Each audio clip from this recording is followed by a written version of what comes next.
जय हिंद दोस्तों, स्वागत है आप सभी का आपके अपने YouTube चैनल जैकपुर पे। तो आज के इस वीडियो में हम लोग क्लास 10th का हाफ ईयरली एग्ज़ाम जो आप लोगों का 1 तारीख को होने वाला है, उसके लिए सोशल साइंस में भूगोल का एक ही वीडियो में सारा का सारा भूगोल का जितना भी इम्पोर्टेंट सवाल है जो आपके सिलेबस में है, जहाँ से एग्ज़ाम में क्वेश्चन पूछा जाएगा, वो सब एक ही वीडियो में शामिल किया गया है। यानी इस वीडियो के बाद आपको भूगोल के लिए कोई और वीडियो नहीं देखना होगा। तो चलिए स्टार्ट करते हैं हम। यदि आप हमारे चैनल पर पहली बार आए हैं तो सब्सक्राइब कर लीजिएगा, बेल आइकन को प्रेस कर लीजिएगा ताकि आने वाली हर एक वीडियो का नोटिफिकेशन आपके मोबाइल पे जाए। तो यहाँ पर जो आप लोगों को हम बताएंगे वो आप लोगों को ऐसे सवाल बताएंगे जो आपके एग्ज़ाम में पूछे जाएंगे। वैसे सवालों को इग्नोर करेंगे जिसका एग्ज़ाम से कोई लेना देना नहीं है, और कोशिश करेंगे आप लोगों को इसी वीडियो में अच्छे से याद करवा दें। तो चलिए शुरू करते हैं हम। देखिए यहाँ पे सबसे पहला सवाल आप देख पा रहे हैं, आपके स्क्रीन पर है, निम्न में से कौन जैव संसाधन है। ठीक है, तो देखिए जैव होता है, हर एक अजैव होता है। ठीक है, तो यहाँ पे जैव संसाधन नहीं है। जैव का मतलब जिसमें जीवन पाया जाएगा, अजैव का मतलब जिसमें जीवन नहीं पाया जाएगा। इसीलिए इसका आंसर में आप देख पा रहे होंगे कि इसका आंसर को चट्टान किया गया है। बात समझ में आया। वहाँ पर जो है क्वेश्चन आपका चेंज भी हो सकता है, इसलिए हर एक सवाल को ध्यान से देखिएगा और समझ समझ कर उसको जाना है आप लोगों को। इनमें से कौन नवीकरण योग्य संसाधन है। अब देखिए नवीकरण का जब भी बात बोलेगा ना, तो हम लोग बार बार नया चीज़ हम लोग क्या होता है, पसंद होता है, हम लोग बार बार नया चीज़ लेना चाहते हैं। तो उसी प्रकार से नवीकरण योग्य संसाधन वो होता है जिसका उपयोग हम बार बार कर लेते हैं। ठीक है, तो जैसे कि योग्य संसाधन है चट्टान। चट्टान का एक बार उपयोग कीजिएगा वो खत्म हो जाएगा, खनिज खत्म हो जाएगा। लेकिन सौर ऊर्जा का उपयोग आप बार बार कर सकते हो, इसीलिए इसका जो आंसर क्या हो जाएगा, सौर ऊर्जा हो जाएगा। याद रखिएगा, राइट आंसर इसका क्या हो जाएगा, सौर ऊर्जा। नेक्स्ट आइए, काली मृदा को किस नाम से जाना जाता है। अब यहाँ पर काली मृदा है, काली मृदा को रेगर के नाम से भी जाना जाता है। ठीक है, अब देखिए यहाँ पे ट्रिक क्या लगाइए आप। जैसे मान के चलिए कोई चीज़ काला है, तो काला है तो उसको रगड़ रगड़ के हम लोग क्या करेंगे, गोरा कर लेंगे। तो काली मृदा को किस नाम से, तो रेगर, रगड़ना से क्या हो गया, रेगर। ठीक है, इस प्रकार से आपको याद होता चला जाएगा।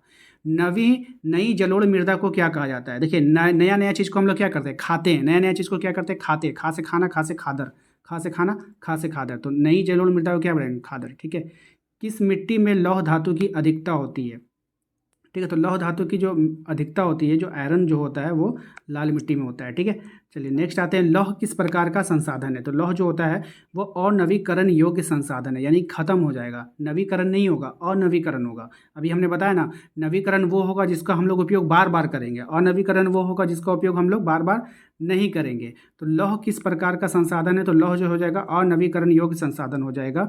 यहाँ पर ऑप्शन सी होगा, अनवीकरण योग्य संसाधन। ठीक है, बांगर और खादर किस प्रकार की मिट्टी है, तो ये सब जलोढ़ मिट्टी है। ठीक है, बांगर खादर क्या होता है, एक जलोढ़ मिट्टी होता है। ठीक है, नेक्स्ट आइए, अगला सवाल है हमारा कि किस प्रकार की मृदा में कंकड़ की मात्रा अधिक होती है। तो ये बांगर मृदा में कंकड़ की मात्रा अधिक होती है। तो बांगर से होता है बांग, बांग मतलब होता है मना करना। ठीक है, तो जिसमें कंकड़ उंकड़ पाया जाएगा आप उसको खाओगे नहीं, खाओगे, मना कर दोगे। ठीक है, तो यहाँ से हो जाएगा बांगर। ठीक है, याद रखिएगा।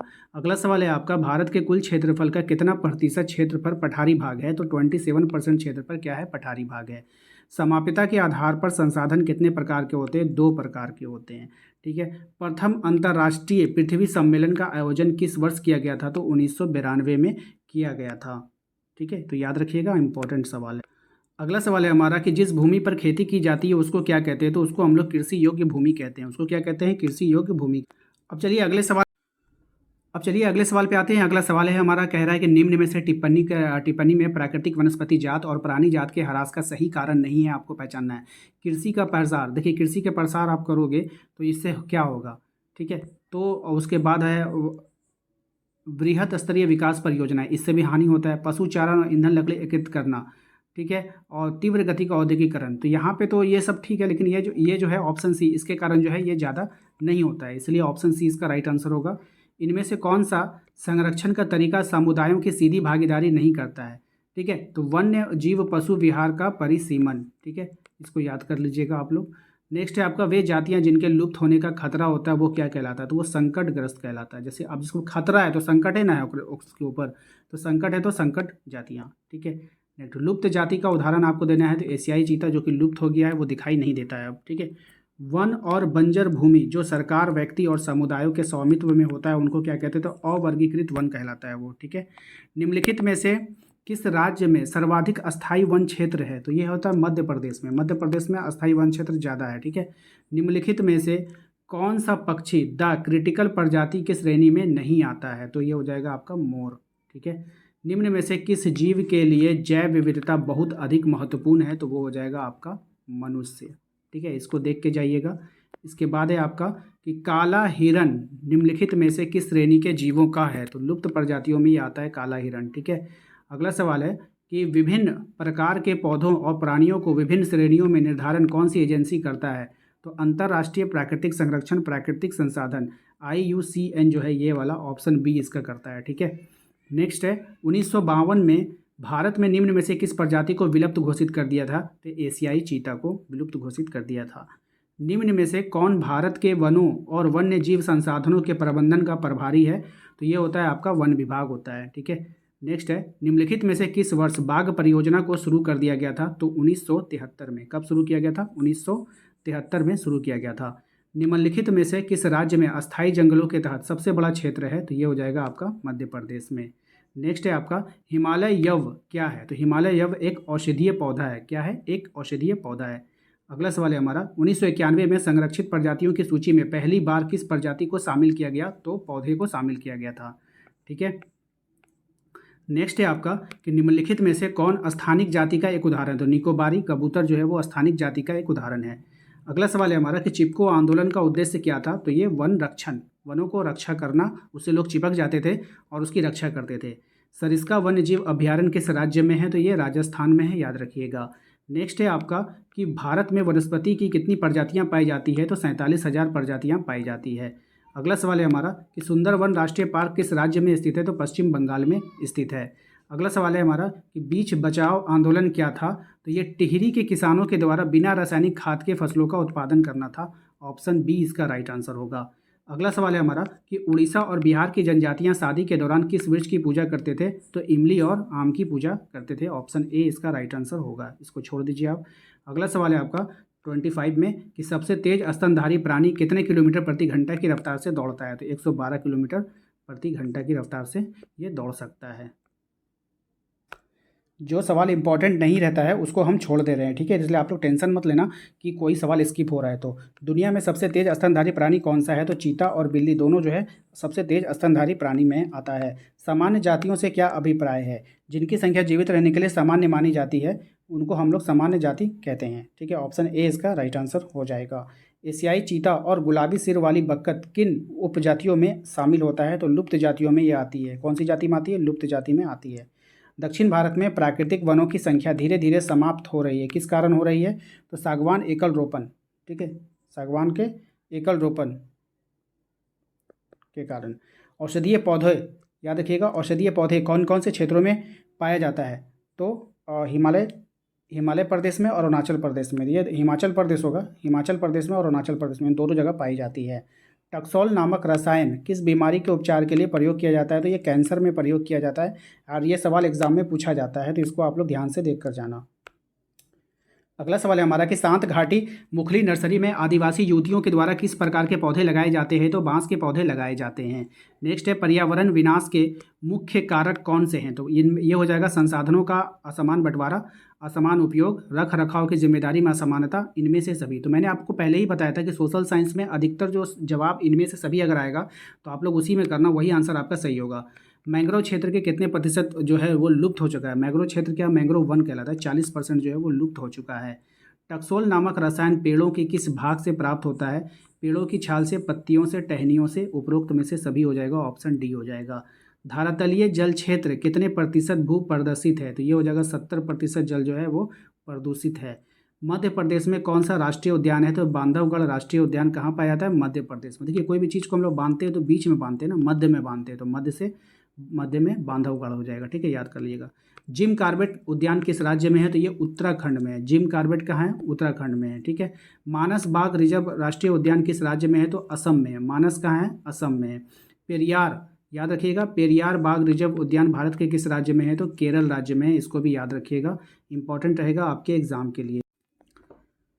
चलिए अगला सवाल पे आते हैं। अगला सवाल है हमारा निम्नलिखित में से किस क्षेत्र में लोग सिंचाई के लिए गुल अथवा कुल का निर्माण करते हैं? तो ये पश्चिमी हिमालय क्षेत्र में इसका निर्माण होता है। नर्मदा बचाओ आंदोलन का संबंध किससे है? तो सरदार सरोवर परियोजना से है। नेक्स्ट है विश्व में जल के कुल आयतन का कितना प्रतिशत भाग महासागरों में पाया जाता है? तो 96.5% भाग जो है वो महासागरों में पाया जाता है। ठीक है, जो इम्पोर्टेंट रहेगा उसी को देखेंगे, जो इम्पोर्टेंट नहीं रहेगा उसको हम लोग छोड़कर आगे बढ़ेंगे। निम्नलिखित में से किस राज्य में बांस ड्रिप सिंचाई प्रणाली है? तो ये मेघालय में होता है। ठीक है, नेक्स्ट है, इनमें से किस नदी पर बहुउद्देशीय नदी परियोजना है? तो यमुना नदी पर जो है बहुउद्देशीय नदी परियोजना बनाई गई है।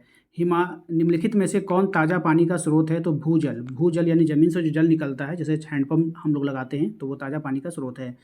इनमें से राजस्थान की सबसे महत्वपूर्ण परियोजना कौन सी है? तो इंदिरा गांधी नहर परियोजना जो है राजस्थान की सबसे महत्वपूर्ण परियोजना है। नेक्स्ट है आपका, इनमें से किस परियोजना का मुख्य उद्देश्य बाढ़ को नियंत्रण करना है? तो कोशी परियोजना को जो है बाढ़ को नियंत्रण करना है। ठीक है, चलिए अगले सवाल पे आते हैं कि भारत की नदियों पर अत्यधिक दुष्प्रभाव पड़ा है किसमें? तो इनमें से सभी हो जाएगा, बढ़ती जनसंख्या का, नगरीकरण और औद्योगिकरण का, कृषि आधुनिकीकरण का।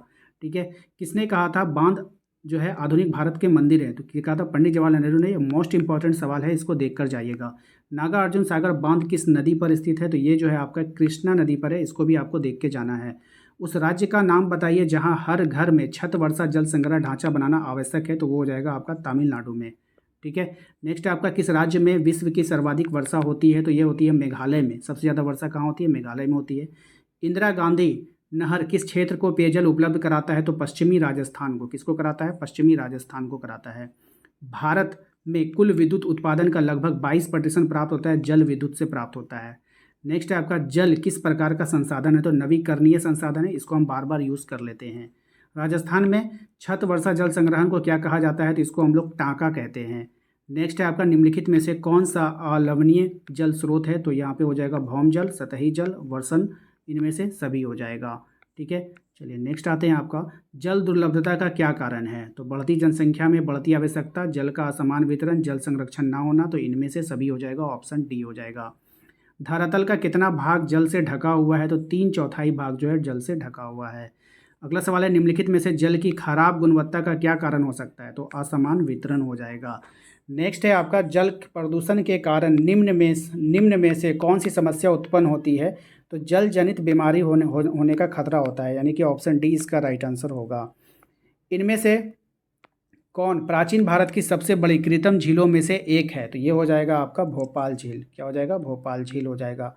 भारत में सिंचाई की प्रमुख साधन है आपका नहरें, तालाब, कुएं, नलकूप, तो हो जाएगा उपयुक्त में से सभी हो जाएगा।